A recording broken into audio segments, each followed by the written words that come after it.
घे छोड़ी देब घर बा पेन्ही के गेरुआ कलर हवा। चल घे छोड़ी देब घर बा पेन्ही के गेरुआ कलर हवा। वहाँ चढ़ैबै बाबा पर जलवा।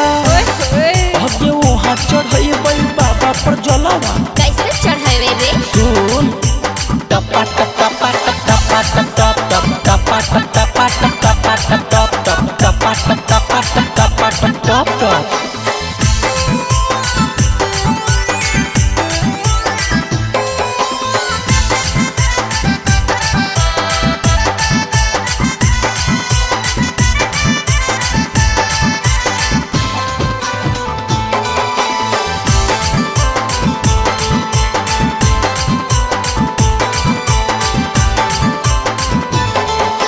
चल घे छोड़ी देब घर हवा ले लेना कान्हे कबर हवा।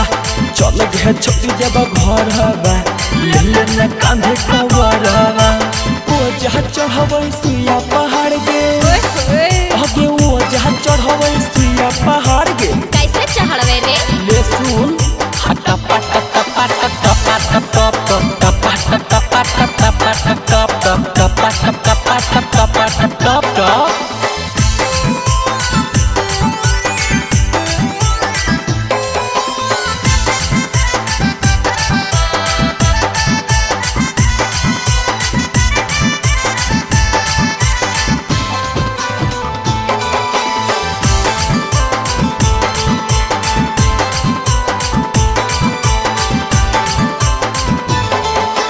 चल घे छोड़ी देब घर हवा लगैले बाबा के जई कर हवा। चल घे छोड़ी देब घर हवा लगैले बाबा के जई कर हवा।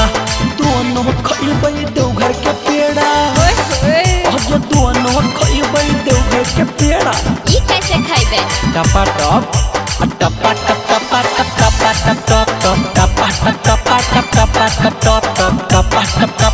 टपा टपा।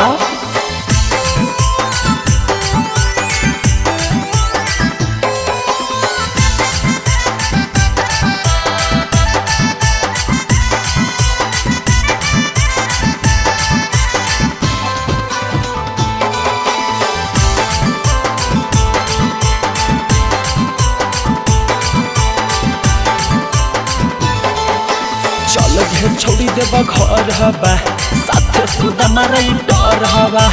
चल घे छोड़ी देब घर हवा साथे सुदामा डर हवा। और जैतौ राबो गौतम। अगे और जैतौ अनुपम रंजित। वो कैसे जीता? आगे टपा टप टपा टपा टपा टपा